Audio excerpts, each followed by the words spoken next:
नमस्कार। मेष और वृष के वार्षिक राशिफल के बाद गंधर्वा की तरफ से मैं जीवन पंत आज मिथुन राशि का वार्षिक फल लेके अपने ढंग से प्रस्तुत कर रहा हूं। मैंने यह शब्द अपने ढंग से इसलिए कहा कि जो आपको वार्षिक राशिफल यहां सुनने को मिलेगा संभवतः ही अन्यत्र मिलेगा और इस पर हम चर्चा भी कर सकते हैं।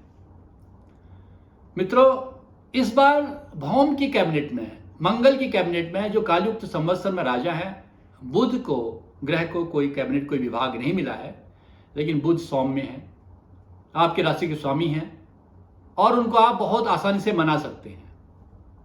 यह जानते हुए कि आपकी राशि में वामपाद आया हुआ है, विषुवत संक्रांति चक्र में आपके नक्षत्र आद्रा, पुनर्वसु, ये नक्षत्र वामपाद में है और वामपाद चोट की संभावना को दिखाता है, नुकसान की संभावना को दिखाता है। इसलिए आपसे कहा गया कि आप मेष संक्रांति के दिन वामपाद शिवलिंग में अर्पित करें संकल्प के साथ। अब वार्षिक राशिफल की ओर चलते हैं। तो प्रारंभ में ही बुध अपनी नीच राशि में है और वो आपके कार्य के स्थान पर है। आलस त्यागें। आपको ऐसा लगेगा कि जैसे आप इस बीच में अप्रैल में कुछ कर नहीं रहे हैं, कोई नई उपलब्धि नहीं हो रही है। अपने मन में नई ऊर्जा का संचार करिए, क्योंकि आपके उसी स्थान पर उच्च के शुक्र बैठे हुए हैं। महत्वाकांक्षा बलवती होनी चाहिए। मई के महीने में सुधार आएगा। बुध अपनी राशि सूर्य के साथ बुधादित्य राजयोग बना रहे हैं। आपकी नौकरी में तरक्की या जो बेरोजगार हैं उनको नौकरी मिलने के संयोग हैं, प्रबल संयोग हैं। दसम भाव में मंगल और राहु की युति होने से ये बात है कि आपको अधिकार मिलेगा, कार्य मिलेगा, लेकिन कार्य की अधिकता रहेगी। हो सकता है कि कार्य का जो व्यवहार है, जो उसका प्रकार है, वो आपके मन के अनुरूप न हो, इसलिए आपको संयम बनाए रखना पड़ेगा। माता को स्वास्थ्य का कष्ट हो सकता है और मन थोड़ा खिन्न रह सकता है। जून के माह में आपके भाग्य स्थान के शनि आपका साथ दे रहे हैं। आपकी बहुआयामी तरक्की होगी, लेकिन व्यय बहुत अधिक होगा। आप जो लोग व्यसनों में रहते हैं वो व्यसन छोड़ेंगे। जो अपने जीवन में धार्मिक और प्रवृत्त नहीं, वो धार्मिक और प्रवृत्त होंगे। ईश्वर पर आस्था बनेगी और संपत्ति का लाभ होगा। जुलाई के महीने में बुध 19 जुलाई से बुध सिंह राशि की ओर प्रवेश कर रहे हैं। तो जुलाई और अगस्त का माह बहुत उत्तम माह है। जुलाई, अगस्त और सितंबर तरक्की का माह है। सितंबर के महीने में तो बुधादित्य राजयोग सिंह राशि में बन रहा है, जो कि आपके पराक्रम भाव में बन रहा है। आपकी तरक्की बहुत तेजी से होगी, लेकिन लग्न का मंगल होने से स्वास्थ्य प्रभावित रहेगा। गले के रोग, छाती के रोग इस काल में हो सकते हैं। माता के स्वास्थ्य में कमी आ सकती है, क्योंकि माता के स्थान पर नीच के शुक्र बैठे हुए हैं, केतु बैठे हुए हैं। अस्थि रोग हो सकता है, कमर में दर्द हो सकता है, उसके लिए आपको सावधान रहना पड़ेगा। अक्टूबर के महीने में आपके सुख भाव में बुधादित्य योग बन रहा है। बुध अपने घर के हैं और सुख की ओर मार्ग बढ़ेंगे। मन में हर्ष होगा, लेकिन संतान की तरफ से, संतान के भाव में से थोड़ा चिंता रहेगी, क्योंकि उसके तुरंत बाद ही अक्टूबर में नीच के सूर्य संतान भाव में आ रहे हैं। संतान को रोग हो सकता है, ज्वर हो सकता है, बीमारी हो सकती है, उसकी वजह से कष्ट हो सकता है। आपका स्वयं भी स्वास्थ्य प्रभावित रहेगा। आपके स्नायु मंडल में, आपके नर्वस सिस्टम में तंत्रिका के रोग हो सकते हैं। साथ ही साथ नौकरी में भी अवरोध बढ़ेंगे, परेशानी बढ़ेगी, व्यय बढ़ेगा और चोट पटक से संभावना रह सकती है। अगर इस समय में आपको यात्रा करनी हो तो आपको सावधानी रखनी पड़ेगी। दिसंबर के भाव में मानसिक रूप से थोड़ा संताप रहेगा। शुक्र आपके अष्टम भाव में आ रहे हैं, शनि के घर में है, तो इस समय थोड़ा डिप्रेशन की सी परेशानी हो सकती है। जो डिप्रेशन के मरीज हैं वो अपनी दवाई लेना प्रारंभ करें। सूर्य और बुध छठे भाव में होने की वजह से शत्रुओं का नाश होगा। इस समय जो आपके शत्रु हैं वो मित्र में परिवर्तित हो जाएंगे या शांत हो जाएंगे।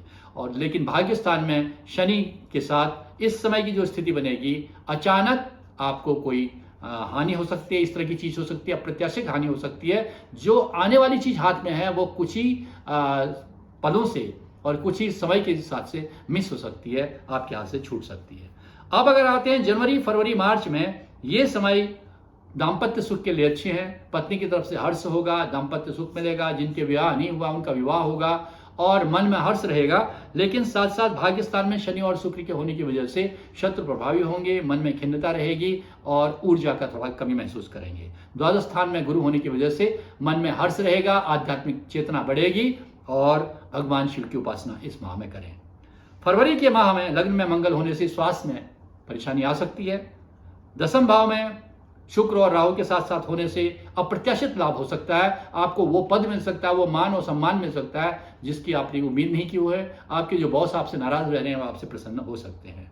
लेकिन अष्टम भाव में सूर्य और बुध की स्थिति होने की वजह से नेत्र रोग हो सकता है, त्वचा रोग हो सकता है, उससे सावधान रहें। मार्च के महीने में आपको इस समय लग्न में मंगल की स्थिति यथावत बनी रहेगी। मन अब जो आपको अभी परेशानी हो रही है, स्वास्थ्य की परेशानी हो रही है, उसका समाधान नहीं निकलेगा। लेकिन दसम भाव में भी आपको आपके अगर स्थानांतरण उम्मीद कर रहे हैं तो विपरीत दिशा में स्थानांतरण के परिणाम रहेंगे। अगर आप प्रमोशन की उम्मीद कर रहे हैं तो हो सकता है कि प्रमोशन में आपको यहाँ पर मनोवांछित चीजें न मिले, मन की चीजें न मिले। इसलिए आप इसमें बुध की उपासना करें। बुध आपके इष्ट देव हैं। आध्यात्मिक अपनी चेतना को बनाए रखें। इस तरह से अगर कहा जाए, लग्न में स्वास्थ्य में मंगल उसको प्रभावित कर रहे हैं। धन के भाव में मिश्रित रहेंगे, आय और व्यय बराबर रहेगा। लाभ, लेकिन उसके बाद भी लाभ की स्थिति में आप रहेंगे। पराक्रम तरक्की आप इस बीच में करेंगे। माता को कष्ट रहेगा। संतान की ओर से संतान के स्वास्थ्य में इस बीच में कमी आ सकती है। अपना स्वास्थ्य भी मध्यम रहेगा। दाम्पत्य सुख पर वृद्धि रहेगी। मानसिक संताप रहेगा। भाग्य स्थान में अप्रत्याशित लाभ होगा, लेकिन मिले जुले इसके अवसर मिलेंगे। भाग्य के हिसाब से हाथ से अवसर निकल भी सकते हैं। नौकरी में आपको शत्रुओं की तरफ से परेशानी का सामना उठाना पड़ता सकता है। संपत्ति में आपको संपत्ति की बात हो सकती है, लेकिन संपत्ति एकदम से अभी प्राप्त नहीं होगी, उसके लिए प्रतीक्षा करनी पड़ेगी। आध्यात्मिक अपनी विचारधारा बनाइए, आध्यात्मिक अपनी अभिरुचि बनाइए, ईश्वर पर ध्यान दीजिए, शिव उपासना करिए, आपका वर्ष शुभ होगा। आप इसका निदान करने के लिए जिनका बुध मजबूत है वो लोग बुध की उपासना करें, भगवान शिव की उपासना पढ़ें, भगवान शिव में बेलपत्र चढ़ाएं, गणेश में दूर्वा चढ़ाएं। जिनका बुध दुर्बल है वो पन्ना भी धारण कर सकते हैं और नियमित रूप से वो बुधवार का व्रत कर सकते हैं। और हर पूर्णमासी को शिव मंदिर में तिल और जल चढ़ाएं। मंत्र रहेगा नमः शिवाय, और महिलाओं के लिए शिवाय नमः मंत्र रहेगा। उसके साथ साथ बेलपत्र शिव को अर्पित करें, मूंगा धारण करें और अपने घर में हरे रंग का वस्त्र जो है अपने पूजा स्थल पर रखें। आपका दिन शुभ हो। हिजड़ों को दान करें। वर्ष में जब भी अवसर मिलता है बुध देव आप पर प्रसन्न होंगे। आपके राशि से नमस्कार।